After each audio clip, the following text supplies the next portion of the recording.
Olá, meu nome é Yuri, seja bem-vindo ao canal da Igreja no Gama. Já aperta aí no joinha, deixando o seu like, inscreva-se no canal, compartilhe nossos vídeos, porque assim você estará alimentando-se e cooperando com o avanço do Evangelho, com a volta do nosso Senhor Jesus Cristo.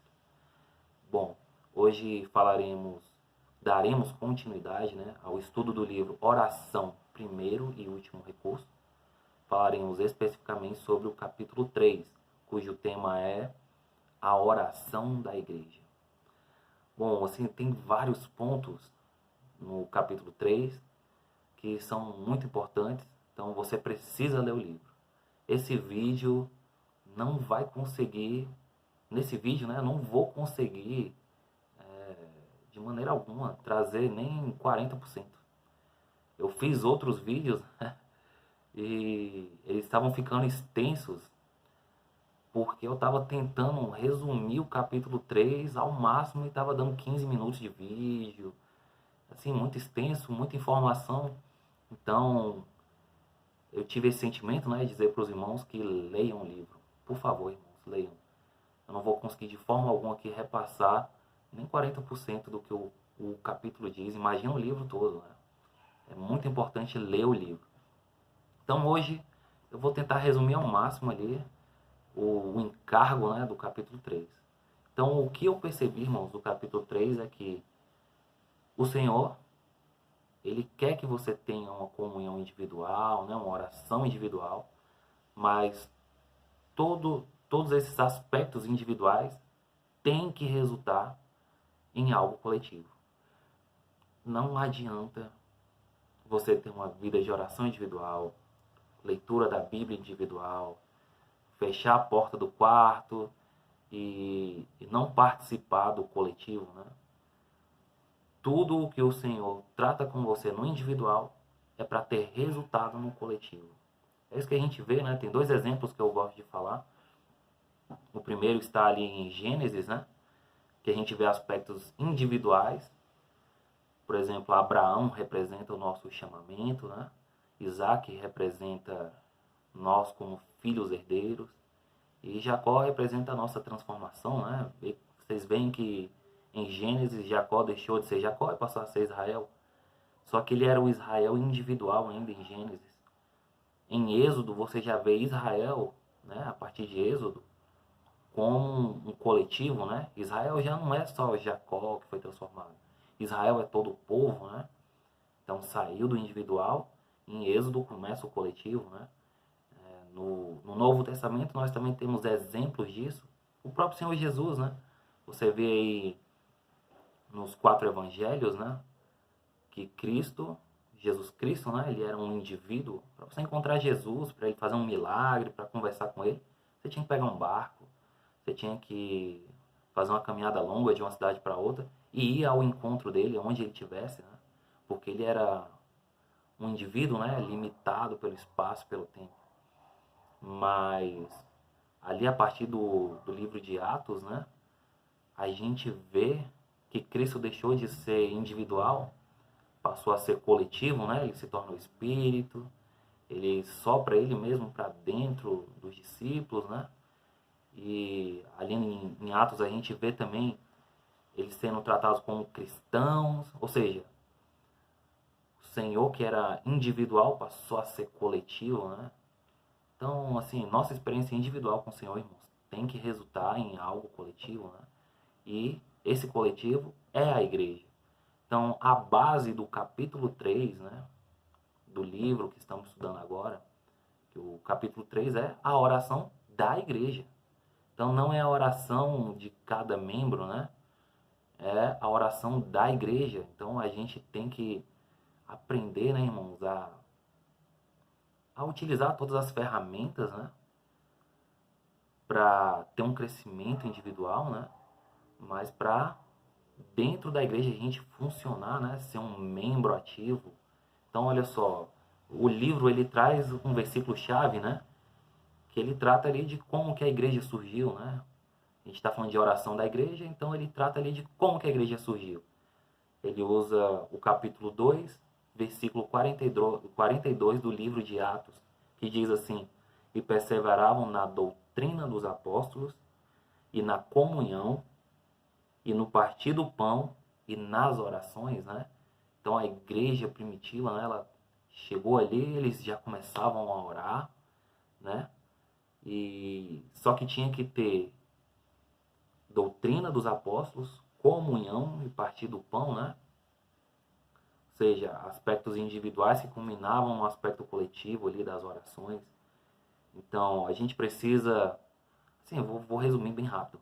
Olha assim, doutrina, né, tá ligado à questão da gente substituir nossos conceitos da vida passada, né? A gente chega à igreja com conceitos políticos, sociais, sobre diversos temas, né? E esses conceitos da nossa vida passada, eles só geram um problema na igreja. Então a gente chega à igreja e precisa aprender a doutrina dos apóstolos, né, que é o próprio Cristo. Tem que substituir todos os nossos conceitos passados pelo Cristo, né? Ter uma vida cristocêntrica, Cristo é o centro de tudo. Na comunhão, né? A gente é muito individualista, então tem que aprender a viver na comunhão. No partir do pão, né, que representa que nós vivemos, né, e nós dependemos totalmente do Senhor. E nas orações, né, que é o tema específico, aí o livro entra na questão das orações, especificamente coletivas, né? Então, olha só, tem um ponto importante aqui que eu anotei, que fala assim, né,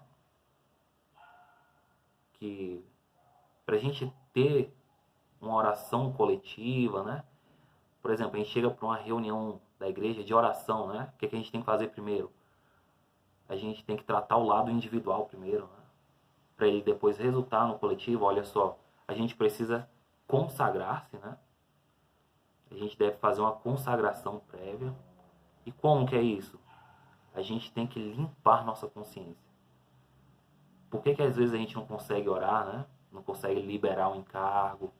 Porque a gente está com a consciência, irmãos, suja, né? A gente precisa limpar ela.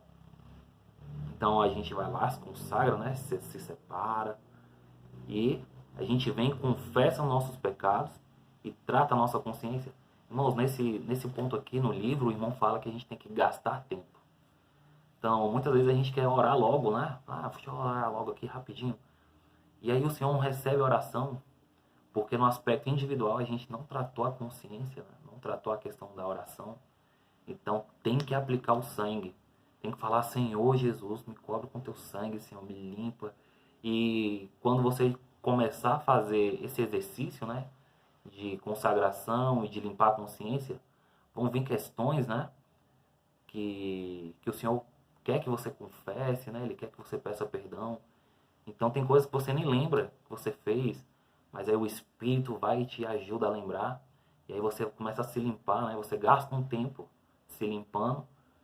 E aí, com a consciência limpa, né, consagrado, você já consegue receber encargo, né, da unção interior. Aí esses encargos começam a fluir, né? Você ora por uma questão, ora por outra. E nisso você está limpo, né? Está consagrado, com a consciência limpa, recebendo já encargos da unção interior. E aí você consegue, irmãos, participar da oração coletiva, da oração da igreja, né? E aqui tem um outro ponto importante que o irmão fala no livro sobre que o inimigo fará de tudo para impedir a igreja de orar. O inimigo treme quando a igreja está em oração. Então, irmãos, assim, é de suma importância que a oração da igreja queime no seu interior, irmãos. A gente tem que participar, só que a gente tem que passar pelo aspecto individual. A gente tem que se consagrar, limpar nossa consciência para receber o encargo da unção interior, da unção interior, né? E para a gente poder participar da oração coletiva. Você quer fazer parte disso? Olha só, o inimigo treme quando a igreja está em oração. Rapaz, eu quero fazer parte disso. Não sei você, né? Mas eu sinto como se eu precisasse fazer parte desse exército, né? Fazer parte desse pelotão aí que bota o inimigo para tremer. Irmãos, vamos limpar nossa consciência, né? Vamos nos consagrar, né? Ó Senhor Jesus. Amém, irmãos? O vídeo já está ficando bem extenso. Eu não falei quase nada ainda do livro. Irmãos, leiam o livro, por favor, irmãos. Olha só. O que mais que eu posso falar aqui?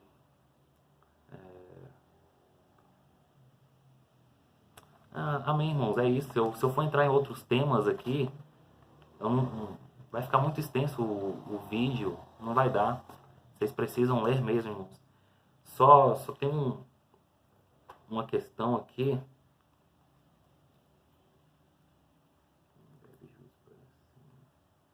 Sobre uma questão, né, que ele trata no livro também, sobre o partir do pão.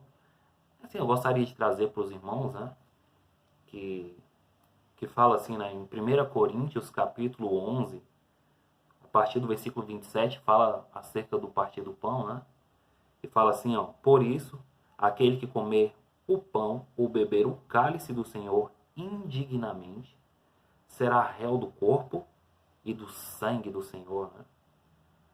Versículo 28. Examine-se, pois, o homem a si mesmo, e assim coma do pão e beba do cálice. Pois quem come e bebe sem discernir o corpo, come e bebe juízo para si. Então, olha só, irmãos. Sem discernir o corpo, é justamente isso que a gente está falando, né? Quando você come aquele pedacinho ali do pão sem fermento, você tem que discernir, você tem que entender que aquilo é o corpo de Cristo, né? Que aquele pedacinho representa você, né? Que é um membro, é um pedacinho de um corpo que é um todo. Não é só pão sem fermento, irmão. É o próprio corpo, né? Coletivo, universal de Cristo, do qual você faz parte. Você tem que entender isso. Você não faz parte de uma divisão, né? Você faz parte de uma unidade, que é o próprio corpo, né? E só que quem bebe sem discernir isso, né? Ele come e bebe juízo para si. Perceba, irmãos, que aqui não é condenação, aqui é juízo. Isso representa uma disciplina temporária do Senhor. Não quer dizer que Ele vai te condenar, né? Mas Ele vai te disciplinar, né? Até você entender o que é esse corpo, né? Então, a oração da igreja, irmãos, ela não é, assim, cada um orando, né? Então, assim, são indivíduos, né? Que conseguem se consagrar, limpar a consciência, receber a unção interior, e tudo isso repercute, né, culmina em algo coletivo. Sim, irmãos, eu não sei nem se eu estou conseguindo ser compreensível. Então eu peço perdão para os irmãos se eu não conseguir passar o encargo. E Jesus é o nosso Senhor, irmãos. Queria terminar com a oração, né, que tem no livro. E já que a gente está falando de oração, acho interessante a gente terminar com a oração. Amém? Então, Senhor, aqui estou, sem qualquer reserva, Senhor. Ofereço todo o meu ser a Ti. Ó Senhor Jesus. Jesus é o nosso Senhor.